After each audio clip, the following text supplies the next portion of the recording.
Hello दोस्तों, मैं हूं आपका डरावना साथी और आप सुन रहे हॉरर कहानी, वो भी मेरी जुबानी। तो दोस्तों, आज की कहानी भूतिया कब्रिस्तान की दिल दहला देने वाली डरावनी कहानी आपके सामने लेकर के उपस्थित हूं। यह कहानी एक छोटे से गांव के कब्रिस्तान के चौकीदार की है, जिसे लोगों ने कभी गंभीरता से नहीं लिया था। चौकीदार का नाम मोहसिन था। उसकी जिंदगी का अधिकांश हिस्सा इसी कब्रिस्तान में गुजरा था। हर दिन वह अपने काम में जुटा रहता, कब्रों की देखभाल, आने जाने वाले लोगों पर नजर रखना और रात को पहरा देना। लेकिन गांव के लोग उसे अलग ही नजर से देखते थे। वे कहते थे कि रात को कब्रिस्तान में अजीब अजीब आवाजें आती हैं, जैसे कोई रो रहा हो या कोई चल रहा हो। मगर मोहसिन ने इन बातों पर कभी ध्यान नहीं दिया। वह अपने काम में लगा रहता और किसी भी भूत प्रेत की बातों को बकवास मानता। एक रात की बात है। मौसम खराब था और बिजली कड़क रही थी। मोहसिन हमेशा की तरह अपनी झोपड़ी में बैठा था।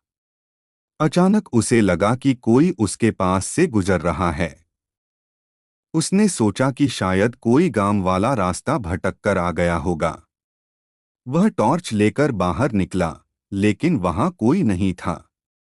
रात बढ़ती गई और अजीब अजीब आवाजें तेज होती गईं। अब मोहसिन को डर लगने लगा। वह फिर से झोपड़ी में वापस आ गया, लेकिन उसकी बेचैनी बढ़ने लगी। थोड़ी देर बाद उसे झोपड़ी के बाहर किसी के चलने की आवाज साफ सुनाई दी। मोहसिन ने हिम्मत जुटाई और बाहर निकलकर देखा। उसने देखा कि एक सफेद साया कब्रों के बीच से गुजर रहा था। मोहसिन के दिल की धड़कनें तेज हो गईं। उसने टॉर्च जलाने की कोशिश की, पर वह काम नहीं कर रही थी। उस साये ने उसकी तरफ देखा और धीरे धीरे उसकी ओर बढ़ने लगा। मोहसिन ने डर के मारे अपनी आंखें बंद कर लीं। वह कांपते हुए जमीन पर बैठ गया।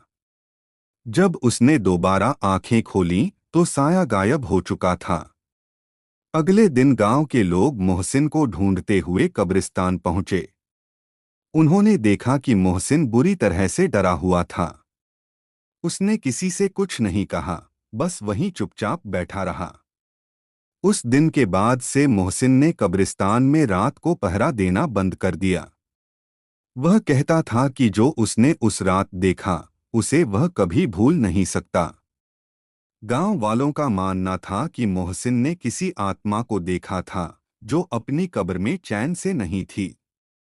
चाहे जो भी हो, मोहसिन की जिंदगी उस रात के बाद बदल गई।